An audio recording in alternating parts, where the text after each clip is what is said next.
Good morning. We can start the press point. So thank you for joining us for the press point following the meeting of the Syria Partnership Coordination Forum.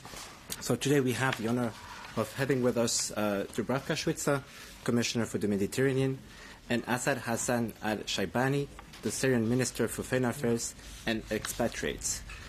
We'll start with a short press statement by the Commissioner and then the Minister, and then if time allows for it, we'll take a couple of questions. Let me remind you that today we have interpretation in English, Arabic, and French, and we have now published a press release on our press corner on the outcome of the meeting, which you can find online. Now, Commissioner, the floor is yours. Thank you. Good morning to everybody. Dear Minister, welcome to Brussels, dear all. Today is a great day. I would dare say today is a historic day for relations between Syria and the European Union. By holding our first high-level political dialogue and by proceeding to the resumption of our cooperation agreement, on this day we mark an important political step in Syria's reintegration as a partner of the European Union. It is also a day to reaffirm our support for the Syrian people and to stand alongside Syria on its path towards recovery, reconstruction and stability. I am proud to have just co-chaired with Minister Shaibani the Syria Partnership Coordination Forum, a Commission's initiative which brings together the key actors supporting the country's reconstruction and recovery, which aims at coordinating ours and our partners' support aligned with Syria's national recovery priorities. As you know, we don't start from scratch. Since 2011, the European Union and its member states have stood firmly with Syrian people, providing over €41 billion in critical assistance as of 2011. Today we stand together again, this time on the path from crisis to recovery. As you know, my mandate is to build ever stronger partnership across the region, and that is the heart of the Pact for the Mediterranean. And Syria is one of the most important countries in the Eastern Mediterranean. So Syria's reconstruction will only succeed if we act together with Syria, together with partners across the region, and together with the private sector, financial institutions and civil societies, knowing that the needs are immense, the needs are huge, so public money won't be enough. So this forum, which we held this morning, is our platform to coordinate all these efforts. I welcome the Syrian Statement of Recovery Priorities presented today at the forum. They provide a clear roadmap for rebuilding critical infrastructure, restoring essential services, and strengthening economic resilience. And we, the European Union, is committed to supporting this vision with concrete action. We are working on setting up a €15 million technical assistance hub, a flagship Team Europe initiative designed to strengthen the capacities of Syrian institutions. This hub will serve as a one-stop shop for technical expertise, enabling faster, better coordinated and more effective support to the Syrian authorities. The agreement will be signed very soon, marking another important step forward in our partnership. We are also advancing support to Syria's health sector with a strong focus on rehabilitating critical infrastructure. I am proud to announce today that European contribution of €14 million for the rehabilitation of AR Rastan Hospital in Homs, and this important project will help restore access to quality healthcare for Syrians. At the same time, we are accelerating the implementation of our €175 million financial package for 2025, for last year, which I announced last year during my visit to Syria. Of course, it depends on the absorption capacity of the country, but we are looking forward to accelerate and to step up this. We are also working on an additional €280 million for this year and for the next year. Together, these €455 million will support infrastructure, socio-economic recovery, social cohesion, transitional justice, and institutional building. Of course, these are the essential foundations of a stable, prosperous, and inclusive Syria. All of this is delivering the support that Commission President, our President von der Leyen, announced during her visit to Syria this year in January. To be clear and to conclude, Syria's recovery is not only about rebuilding what was lost. It is about creating the future. It's not only about rebuilding. Creating the future that is more inclusive, more resilient, and more hopeful for all Syrians. If we work together with Syrian partners, with civil society, with the international community, we can turn this vision into reality. And the European Union is here to help make it possible. Thank you, Minister. Thank you. Thank you, Commissioner. Minister, the floor is yours. If you need some headsets for translation, you can find them here at the front desk. Commissioner, Minister, sir. سيادة المفوضة شويتسا. Thank you very much. السيدات والسادة ممثلي وسائل الإعلام، صباح الخير. أود بداية أن أتوجه بالتحية وخالص الشكر لسيادة المفوضة شويتسا على الجلسة البناءة والمثمرة التي جمعتنا صباح هذا اليوم. كما أعرب عن تقديري للجهود الكبيرة التي بذلها جميع القائمين على تنظيم منتدى التنسيق للشراكة السورية.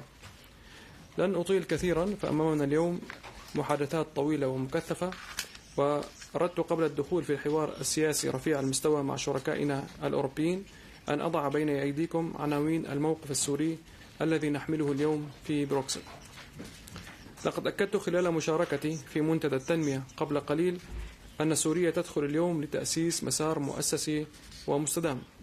نحن هنا لنتجاوز منطق المساعدات الطارئة والعمل الإغاثي، ونرسي قواعد شراكة استراتيجية مبنية على الندية والالتزامات المتبادلة. 14 عاما من القطيعة تتطلب عملا منهجيا، فالحوارات المفتوحة دون مأسسة منتظمة تفقد غايتها بمرور الوقت. هذه الشراكة التي نطرحها اليوم تمتلك أرضيتها القانونية الجاهزة عبر اتفاقية التعاون لعام 1978، وهي اتفاقية نافذة وننتظر التفعيل الفوري بمجرد توفر القرار السياسي. كما تستند هذه الشراكة بقوة إلى الموقف الأوروبي المعلن في 23 من نيسان الماضي، والذي أكد بوضوح والتزام على وحدة سوريا واستقلالها وسيادتها وسلامتها الإقليمية.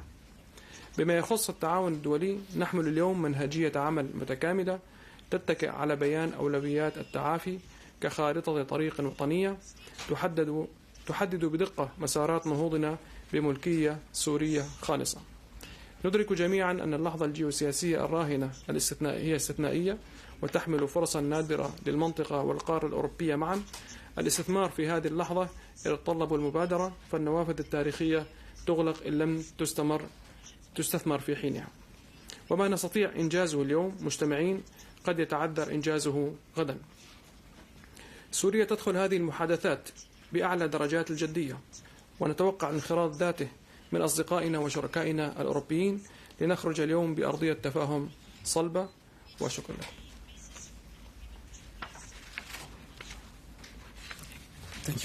Thank you, Minister. Now we'll have time for a few questions here in the room.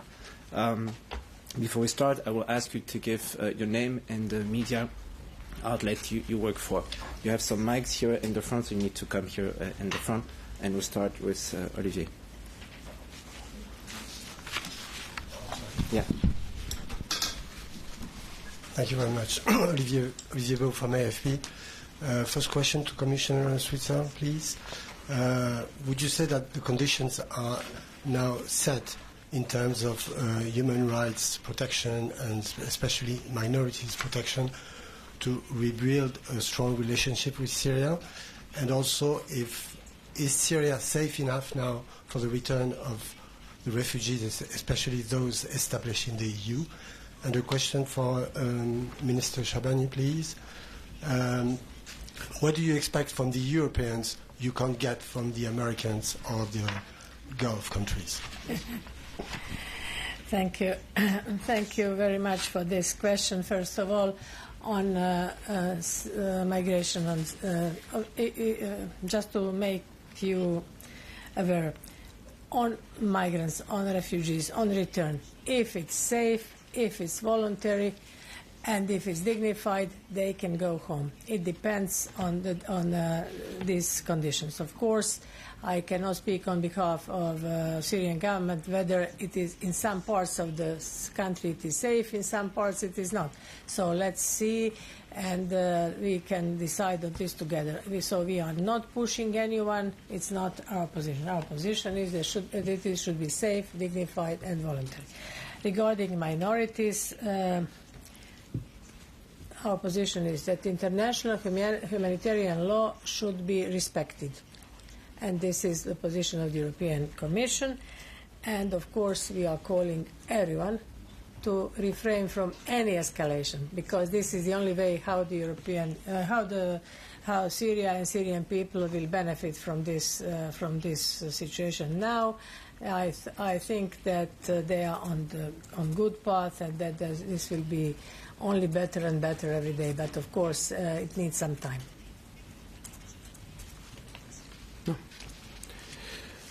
شكرا لكم على هذا السؤال. أريد أن أعقب على مسألة الأقليات وعودة اللاجئين قبل أن أجيبك على السؤال. نحن في سوريا ليس لدينا أقليات وأكثريات. كلمة أقليات فيها شيء من التمييز العنصري، وكلمة ربما تسيء لمواطنينا إذا وصمناهم بهذا الوصف. لدينا شعب سوري ولدينا مواطنين سوريين، ليس هناك أكثرية وأقلية، والجميع محمية حقوقهم ويؤدوا دورهم عبر الدستور السوري وعبر القانون السوري والقانون الدولي.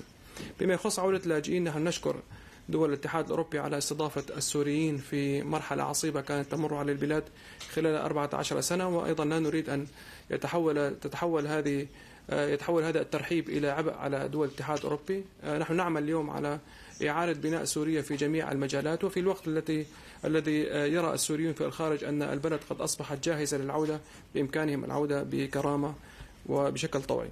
بما يخص ما نتوقعه من الاتحاد الأوروبي، بالتأكيد ننظر إلى الاتحاد الأوروبي كشريك استراتيجي وشريك متوسطي، وسوريا دولة مهمة بالنسبة للاتحاد الأوروبي على كافة الصعد، ونحن ننظر إلى الاتحاد الأوروبي وأيضا الولايات المتحدة ودول الخليج بنفس النظرة أنهم شركاء، وهم شركاء لنا في هذه المرحلة العصيبة أيضا على سوريا، ونتمنى أن أيضا يساهموا في إنجاح التجربة اليوم السورية لتتحول إلى قصة نجاح تحولت من أزمة إلى فرصة، وتحولت أيضا من بلد كانت تعيش تحت الحرب إلى بلد لديه شراكات قوية جدا مع الاتحاد الأوروبي.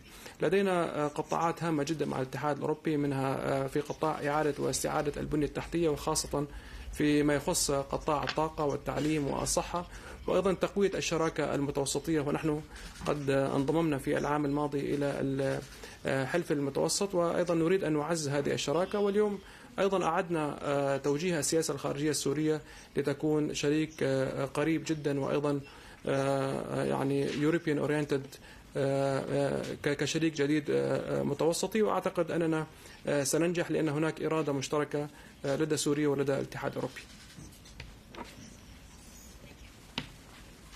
Thank you.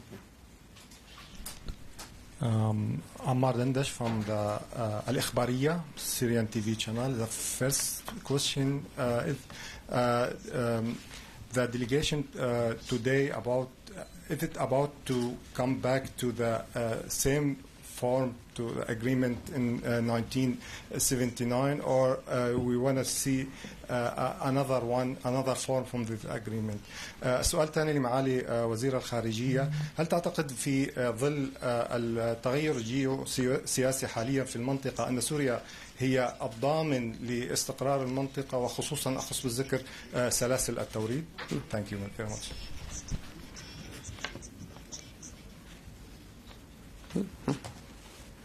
I will give you some time to think about this.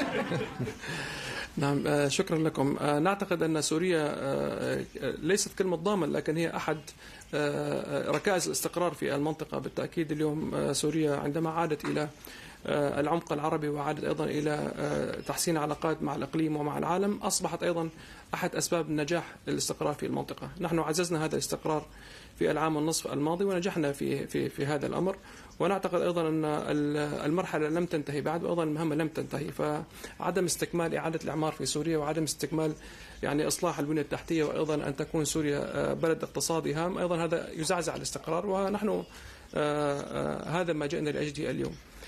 سوريا أيضا بموقعها الاستراتيجي معروف أنها تستطيع أن تكون مساعد في مسألة تأمين سلاسل التوريد، وأن تكون أيضا ربما ليس بديل آمن، ولكن أيضا تكون أحد الطرق البديلة الآمنة في حال تزعزع الاستقرار في منطقة أخرى. ونحن اليوم نعمل مع الاتحاد الأوروبي ونعمل أيضا مع دول الخليج والأردن وأيضا مع تركيا لتأسيس وأيضا تعزيز هذا الدور الذي أيضا سيفيد سوريا من ناحية إعمار، وأيضا سيفيد الدول الأخرى من أن ينظروا إلى سوريا ويستخدموا الموقع الجغرافي لسوريا كطريق آمن ومستقر.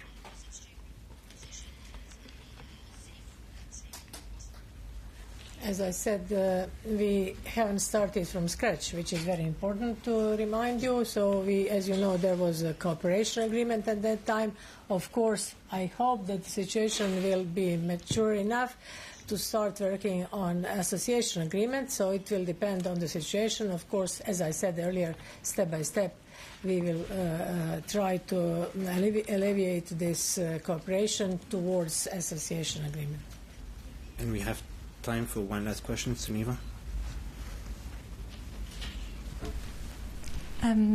Commissioner, you mentioned a new technical assistance hub, I think, in Damascus. Can you tell us a bit more about it? Is this linked to maybe facilitating returns of Syrians living in Europe to Syria? And Minister, I was also wondering if you could comment on relations with Lebanon, and do you support direct talks with Israel, and what kind of outcome do you see? Thank you.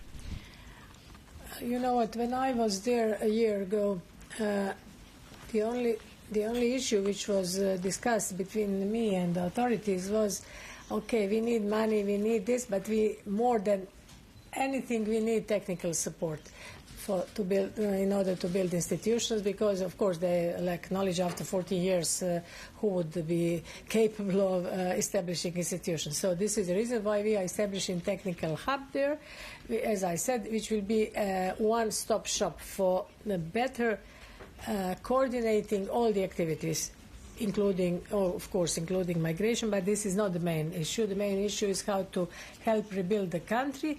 And it's not only about infrastructure, it's also about education, about reintegration of people, and everything is about coordination, better coordination and better support of Syrian authorities.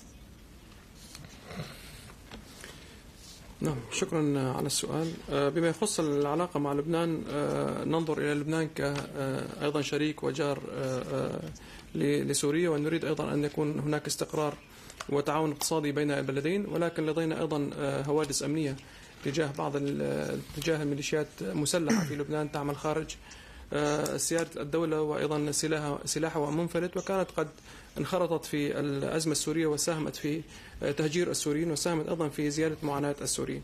كان هناك يوم أمس زيارة لدولة الرئيس نواف سلام إلى دمشق، وكانت المحادثات إيجابية، وأيضا تطرقنا إلى كيفية تعزيز التعاون الاقتصادي والتجاري، وأيضا تطوير العلاقة السورية اللبنانية أيضا، ومتجاوزين الإرث السلبي اللي كان في الماضي.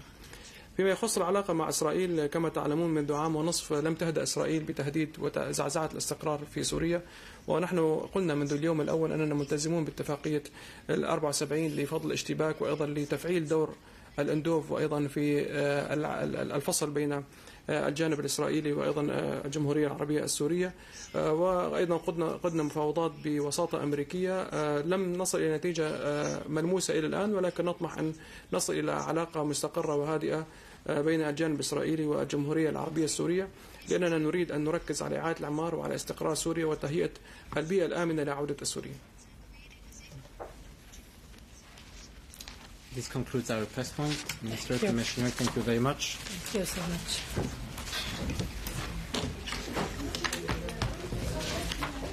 Super. Thank you. Thank you so